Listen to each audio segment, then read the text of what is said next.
오늘 말씀은 한 율법사의 물음에 대해서 예수님께서 답변하신 그런 말씀입니다. 율법사가 예수님께 물었습니다. 선생님, 율법 중에서 어느 계명이 큽니까? 그에 대해서 예수님께서 신명기 6장 5절의 말씀으로 대답을 하셨습니다. 내 마음을 다하고 또 목숨을 다하고 뜻을 다하여 주 너의 하나님을 사랑하라. 마음과 목숨과 뜻을 다하여 하나님을 사랑하는 것이 크고 첫째 되는 계명이다. 우리가 지켜야 될 첫 번째 계명이다. 우리 35절과 에서 38절까지 말씀을 같이 읽습니다. 35절에서 38절까지 말씀을 같이 읽습니다. 그 중에 한 율법사가 예수를 시험하여 묻되 선생님, 율법 중에서 어느 계명이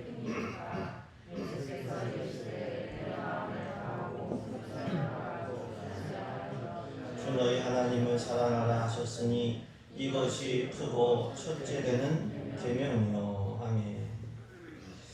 이를 통해서 성도가 제일 먼저 우리가 힘써야 될 일은 하나님을 사랑하는 것임을 알 수가 있습니다.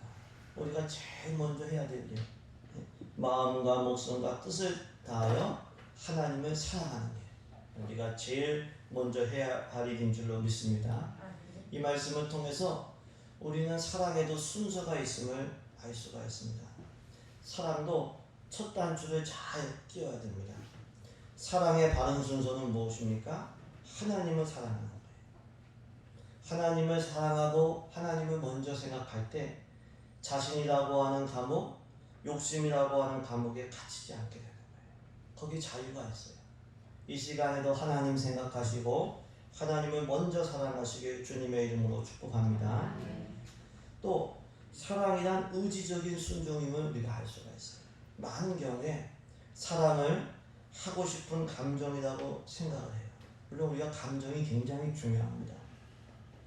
우리는 성령께서 주시는 거룩한 감정을 사모하고 또 이 거룩한 감정을 잃어버리지 말아야 돼요. 찬양하고 기도할 때 성령께서 우리들에게 거룩한 감정과 소원을 주십니다. 이거는 신앙의 아주 큰 원동력입니다. 이거 잃어버리면 억지신앙이 되는 거예요. 하지만 결국 사랑은 의지적으로 순종해야 될 명령이에요. 마음과 목숨과 뜻을 다하여 주 너의 하나님을 사랑하라. 이 명령이거든요. 우리가 끌리는 대로 산다면 때로는 세상이나 사람이 더 좋아 보일 때가 있어요. 우리가 하고 싶은 대로만 산다면 결국은 우리 자신이 하나님 자리에 앉아있는 거예요. 우상이 되는 거예요. 하지만 사랑하는 것은 의지적으로 순종해야 될 명령이에요. 고린도전서 9장 27절에서 바울은 자기 몸을 쳐서 복종케 한다고 했어요. 오래 믿은 사도도, 그 훌륭한 믿음의 사도도 자기 죄성을 쳐서 복종케 하는 일은 계속해야 될 일이라고 말씀하고 있습니다. 우리의 감정과 우리의 의지와 우리의 몸을 쳐서 하나님을 사랑하시게 주님의 이름으로 축복합니다. 이 시간에도 우리의 생각을 치셔야 돼요. 사방으로 흩어지는 생각. 이 시간에도 우리의 몸을 치셔야 돼요.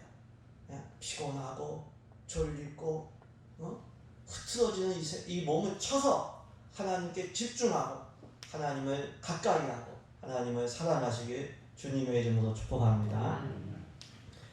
근데 이렇게 하나님을 사랑할 때 첫째 되는 계명이라고 했는데 하나님을 사랑할 때 마음과 목숨과 뜻을 다하여 사랑하라고 했어요. 뜨띠무지근하게 사랑하지 말고 이 사랑의 강도를 말씀해 주시는 거죠. 하나님을 사랑할 때는 마음과 목숨과 뜻을 다하여. 왜 승자자들이 생겨날까요? 목숨보다 더 사랑하기 때문에. 목숨보다 더 사랑하기 때문에.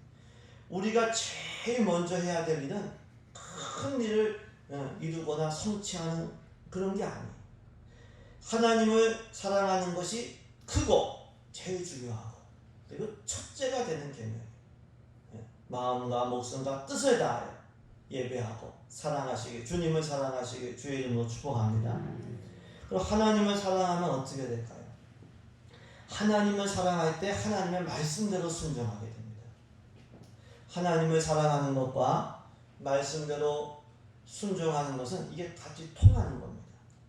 요한일서 5장 3절에 하나님을 사랑하는 것은 이것이니 우리가 그의 계명들을 지키는 것이다. 그의 계명들은 무거운 것이 아니로다 이렇게 말씀하셨어요.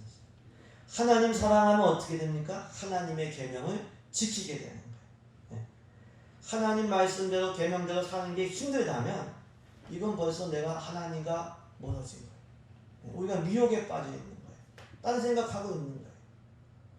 출애굽기 20장 6절에서도 나를 사랑하고 나의 계명을 지키는 자에게는 천대까지 은혜를 베푸시는다. 하나님을 사랑할 때 하나님의 계명을 지키게 되고 하나님 계명을 지킬 때 천대까지 은혜가 임하게 되는 거예요. 우리만 복 받는 게 아니에요. 우리가 잘 믿고 순종하면 자녀손들에게도 하나님의 은혜가 임하는 줄로 믿습니다. 요한복음 14장 23절에 예수님께서 말씀하십니다.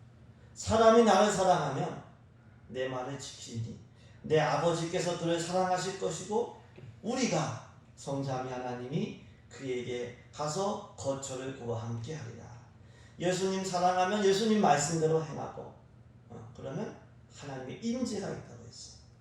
하나님 사랑하심으로 하나님 말씀대로 행하는 우리 되기를 소망합니다.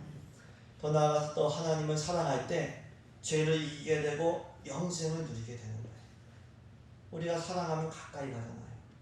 하나님을 사랑하면 생명의 하나님께로 가까이 가고 그러면 영생을 누리게 되는 거죠. 오늘 본문과 평행 본문인 누가복음 10장에서 율법교사가 이렇게 물었다고 했습니다. 무엇을 하여야 영생을 얻으리까?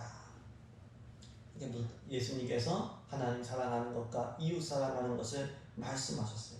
사랑하며 살 때 영생을 누리게 된다는 거예요. 사랑이 식으면 인생이 재미가 없어요. 살 의미도 없고 살 의욕도 생기지 않아요. 사랑하는 대상, 좋아하는 일이 반드시 있어야 됩니다. 그런데 가장 아름답고 가장 진실하시고 가장 아름다우신 분이 누구예요? 하나님이죠. 예수님이죠. 하나님 사랑하는 게 너무 마땅해요. 예? 사람의 아름다움은 들의 풀과도 같다고 했어요. 언제 사라질지 몰라요. 더욱이 우리가 하나님은 우리를 또 사랑하셔요. 독생자까지 주시기까지 사랑하셔요. 그렇기 때문에 하나님을 사랑하는 것에는 시련의 아픔이 없어요. 배신의 아픔이 없어요. 하나님을 사랑할 때 영생을 누리게 돼요.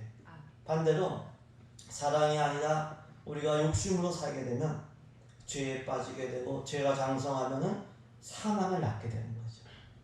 욕심으로 살지 말고 사랑으로 살아야 될 줄로 믿습니다. 욕심으로 살면 사는 게 지옥이고 또 지옥 가는 거예요.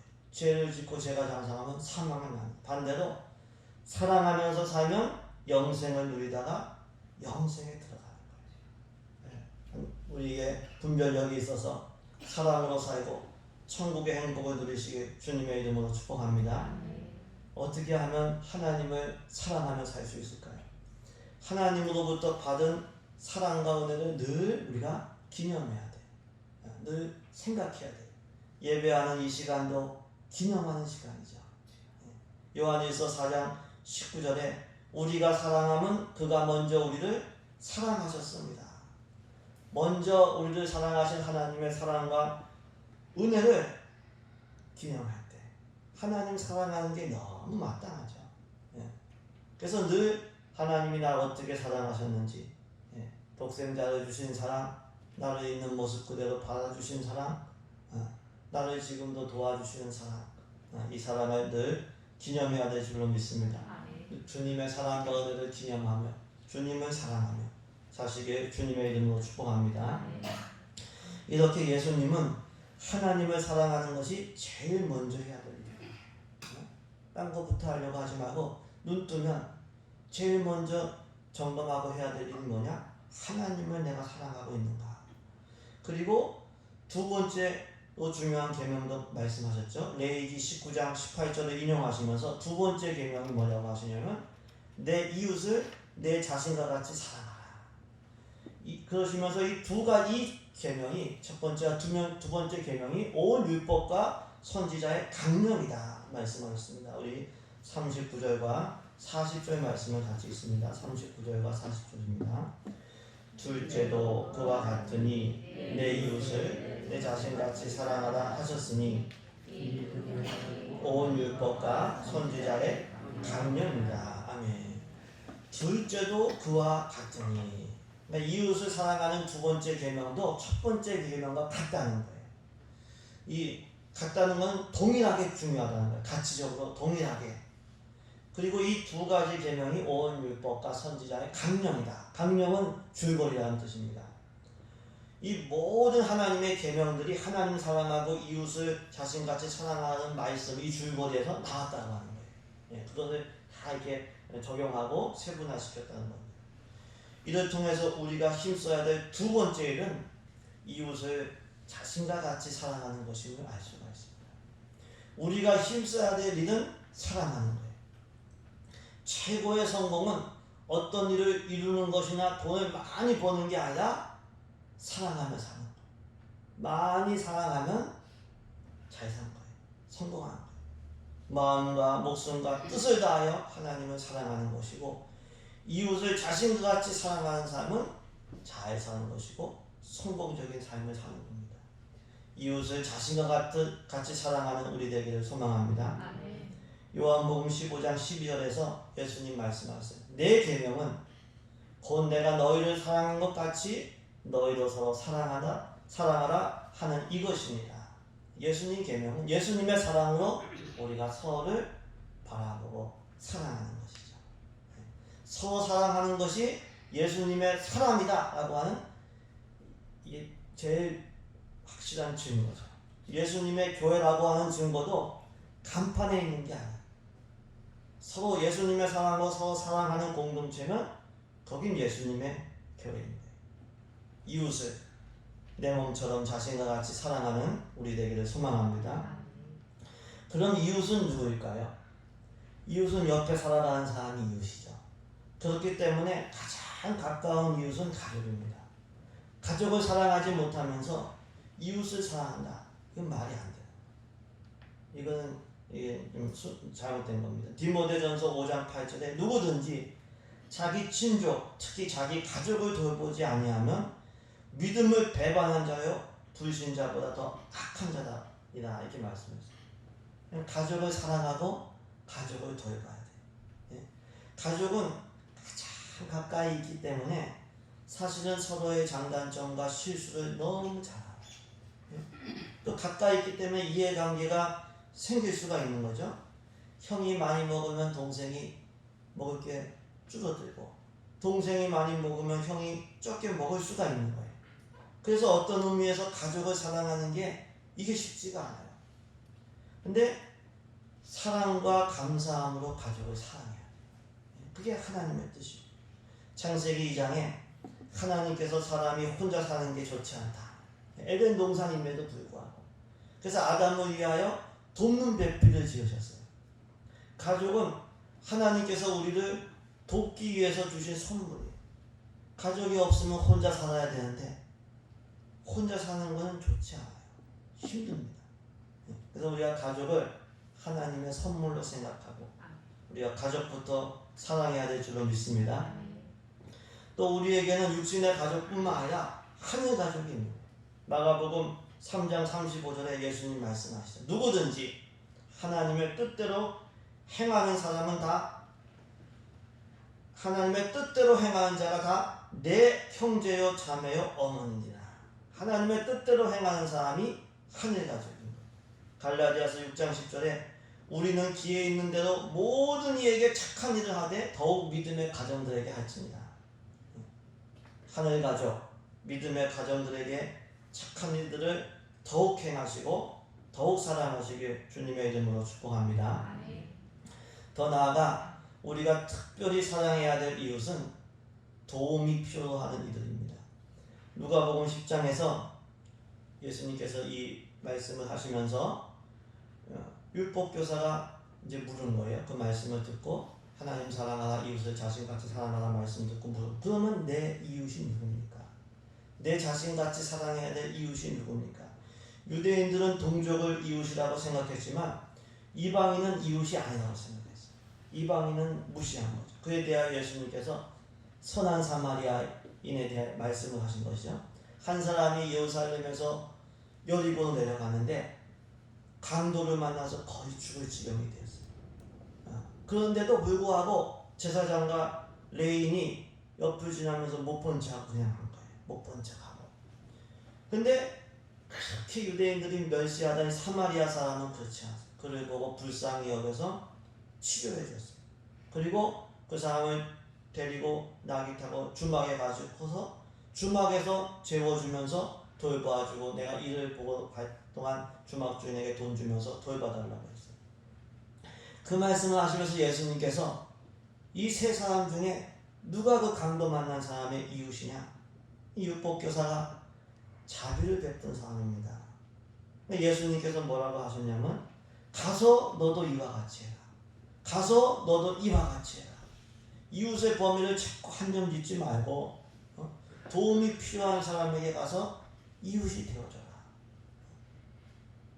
마태복음 25장 양과 염소의 비유에서도 예수님께서 말씀하셨어요. 너희가 여기 내 형제 중에 지극히 작은 자 하나에게 한 것이 곧 내게 한 것이다. 이 지극히 작은 자 하나에게 하지 아니한 것이 곧 내게 하지 아니한 것이다. 줄이고 목마른 사람들, 나그네 되고 헐벗은 사람들, 병들고 옥에 갇힌 사람들을 돌보는 것이 곧 예수님께 하는 것이다. 성도를 사랑하는 것이 예수님을 사랑하는 것이다. 가족이나 이웃을 돌보는 것이 예수님을 섬기는 것이다. 이렇게 말씀하십니다. 예수님께 하듯 우리가 바라보고, 그리고 예수님을 섬기는 마음으로 섬겨야 될 줄로 믿습니다. 이웃 사랑은 하나님 사랑과 연결이 되어 있는 거예요. 이웃을 사랑하려면 어떻게 해야 될까요? 우리가 받은 하나님의 사랑과 은혜를 늘 기념하는 동시에 우리 자신을 사랑할 줄 알아야 됩니다. 내 이웃을 내 자신과 같이 사랑하라. 자기를 사랑하는 것만큼 이웃을 사랑할 수가 있습니다. 하나님의 사랑으로 제일 먼저 사랑해야 될 대상이 누구일까요? 바로 우리 자신이에요. 우리는 우리 자신의 허물과 약함과 실수를 너무 잘 알아요. 그래서 자기에 대해서 실망하거나 자기를 용납하지 못하고 미워할 때가 많이 있습니다. 그럼에도 불구하고 하나님의 뜻은 자신을 용서하고 자신을 사랑하는 것. 죄인을, 원수를 품으시는 하나님의 무조건적인 사랑으로 사랑해야 될 첫 번째 대상이 누구냐? 자기 자신이에요. 자기 자신. 자신을 사랑하고 자신을 용납하고 자신을 격려할 줄 아는 우리 되기를 소망합니다. 그게 말씀대로 사는 거예요. 자기를 한정짓고 자기를 괴롭히고 자기를 못마땅하게 생각하는 것, 그건 속는 것입니다.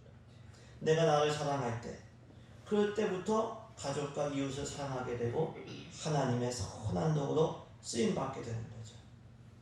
하나님 사랑으로 자신을 바라보고 이웃을 바라보고 사랑하시길 주의 이름으로 축복합니다. 이처럼 하나님을 사랑하고 자신과 이웃을 사랑하는 것이 이게 하나님의 뜻이고 제일 먼저 힘써야 될 일이고 율법의 강령이라고 말씀했어요. 모든 율법이 하나님을 사랑하고 이웃을 사랑하는 것에서 나온 겁니다. 그럼 사랑이란 무엇일까요? 이웃을 사랑한다는 것은 이웃을 돕는다는 것입니다. 사랑이란 돕는 거예요. 강도 만난 이웃, 도움이 필요한 이웃을 돕는 게 사랑이죠. 가족을 돕는 게 사랑인 거죠. 사랑이 없으면 돕지 않습니다. 사랑이 없으면 외면해요. 못 본 척 하는 거예요. 사랑은 돕는 거예요. 요한일서 3장 17절에 누가 이 세상의 재물을 가지고 형제의 궁핍함을 보고도 도와줄 마음을 닫으면 하나님 사랑이 어찌 그 속에 거하겠느냐. 형제의 궁핍함을 보면서 힘들어하는 것을 보면서 돕지 않는다면 하나님 사랑이 그 속에 없는 것이라고 말씀하셨어요. 사랑은 돕는 거예요. 사랑은 돕는 것. 사랑할수록 기꺼이 돕습니다. 주위에 있는 사람들, 이웃들을 돕는 마음으로, 사랑으로 바라보는 우리 되기를 소망합니다. 어떻게 하면 도울까? 어떻게 하면 이용할까? 이거는 사랑이 아니에요. 어떻게 하면 저 사람 이용해서 나 이제 좀 덕을 볼까? 그게 아니라 어떻게 하면 도울까? 사랑은 돕는 거예요. 하나님은 우리를 사랑하시기 때문에 우리를 도우셔요. 시편 121편에서 시인이 이렇게 고백해. 내가 산을 향하여 눈을 듭니다. 나의 도움이 어디서 올까? 나의 도움이 천지를 지으신 여호와에게서 오다. 하나님은 우리를 사랑하시기 때문에 우리를 도우셨고 지금까지 도우셨고 지금도 우리를 도우시고 앞으로 도우시는 줄로 믿습니다. 우리를 도우시는 하나님을 사랑을 기억하시고 하나님 의지하시길 바랍니다. 하나님은 우리를 사랑하시기 때문에 우리를 도와주세요. 로마서 8장 26절에서도 이와 같이 성령도 우리의 연약함을 도우시나니 우리가 마땅히 기도할 바를 알지 못하나 오직 성령이 말할 수 없는 탄식으로 우리를 위하여 신이 간구하십니다. 우리는 무엇을 어떻게 기도할지를 몰라요. 그래서 기도하자 그러면은 참 답답하죠. 코로나19의 종식을 위해서 기도하자 그러면 또 말씀 붙들고 기도하자면 뭘 기도해야 될지 몰라요. 근데 일단 기도하면 성령께서 도와주셔요. 우리가 하려고 노력하면 성령께서 도우신다고 했어요. 그래서 우리는 성령의 도우심을 받아야 기도할 수 있고 기도뿐만 아니라 삶의 모든 순간 성령님의 도우심을 구하면서 해야 돼요. 내가 포기하면 안 되죠. 내가 하려고 해야 돼. 근데 성령의 도우심을 구하면서 해야 돼. 히브리서 4장 16절에 우리는 긍휼하심을 받고 때를 따라 돕는 은혜를 얻기 위하여 은혜의 보좌 앞에 담대히 나아갈 것입니다. 하나님은 우리를 사랑하시기 때문에 때를 따라서 도와주세요. 이때는 이렇게 도와주시고 저 때는 저렇게 도와주세요. 사랑은 돕는 거예요. 그래서 서로 사랑하는 말씀은 서로 도우라는 말씀이죠. 이웃에 도와줄 점이 우리가 보이기를 소망합니다. 또 이웃에 내 옆에 있는 사람 가족들이 어떻게 도울지 아는 지혜와 능력이 있기를 소망합니다. 사랑은 돕는 거예요. 그럼 뭘 도와야 될까요? 상대방의 필요로 하는 것을 도와야 되죠. 강도 만난 사람에게는 이게 치료해주고 위로해주고 돌봐주는 게 필요하죠. 그러면 치료를 주고 돌봄을 주고 또 말 한마디라도 좀 위로해줘야죠. 어떤 사람에게는 친구나 말상대가 필요해요. 돈은 많고 부자임에도 불구하고 건강함에도 불구하고 말상대가 없어요. 그러면 친구가 되어주고 말상대가 되어주는 게 그게 사랑인 거죠. 어떤 사람에게 지식과 정보가 필요해요. 나는 이미 갖고 있어요. 근데 그 사람은 없어요. 그러면 지식과 정보를 주는 것이 사랑이죠. 로마 시대에는 크고 작은 역병이 많이 들어왔다고 합니다. 지금처럼 위생이 철저하게 지켜지는 시대가 아니었어요. 어떤 역병이 돌면은 인구의 30%가 죽기도 했다는 거예요. 그런 무시무시한 역병이 돌 때 지금 이제 코로나 같은 거죠. 많은 사람들이 가족이라도 역병이 걸리면은 두려우니까 쫓아내는 거예요. 그래서 역병에 걸린 사람들끼리 마을의 한 부분에서 살다가 나으면은 다시 집에 들어가고 악화돼서 죽으면 그냥 죽는 거예요. 근데 기독교인들은 이상하게 그렇게 하지 않았어요. 기독교인들도 그리스도인들도 어떻게 병이 생겼는지 몰랐어요. 치료하는 방법이나 치료하는 약도 없었어요. 하지만 최소한의 돌봄과 간호를 제공했어요. 목이 말라 하면 물을 갖다 줬고 배고프다 하면 먹을 것 줬고 열이 나면 물수건을 갖다 준 거예요. 그들의 필요를 도운 거예요. 크게 도운 것도 아니에요. 도울 수 있는 능력 안에서 도운 거예요. 크게 도울 수도 없어요. 왜? 다 똑같이 의학 수준이 이게 부실하기 때문에 약도 없고 방법도 모르고 왜 병이 왔는지는 모르기 때문에. 근데 그렇게 최소한의 간호와 돌봄을 통해서도 살아날 확률이 확 올라가는 거예요. 그래서 시간이 지날수록 기독교인은 살아남고 기독교인을 이웃으로 둔 사람들은 살아남는 거예요. 또 그런 이웃 사람을 보면서 사람들이 예수님을 믿게 됩니다. 진짜구나 이게. 그래서 이 기독교인의 비율이 막 급격하게 늘어났다는 거예요. 처음에는 힘이 없는 무명의 그런 작은 믿음의 공동체였지만 자꾸 늘어나게 되는 거예요. 당신은 핍박의 시대이기 때문에 예수 믿으라고 전도할 수도 없었어요.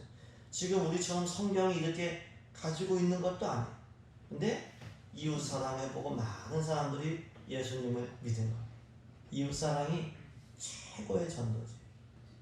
가정에서 이웃사랑을 실천하고 우리 일터에서 그리고 우리 지역사회에서 이웃사랑 실천하는 우리가 되어야 될 줄로 믿습니다.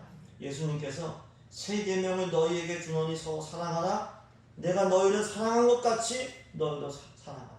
예수님 주신 계명 뭐냐? 돈 많이 벌라, 헌금 많이 해라, 이게 아니야. 내가 너희를 사랑한 것 같이 너희도 서로 사랑하라. 예수님 사랑으로 우리가 서로 사랑하고 서로 돕기를 소망합니다. 이렇게 도우려면 계산이 너무 빠르면 안 돼요. 선한 사마리아인이 계산이 빨랐다면 강도 만난 사람은 못 도왔겠죠. 치료해주면서 이 치료 비용 이러면 못 살렸을 거예요. 주막에 쉬게 하면서 비용을 생각했다면 못 쉬게 했을 거예요.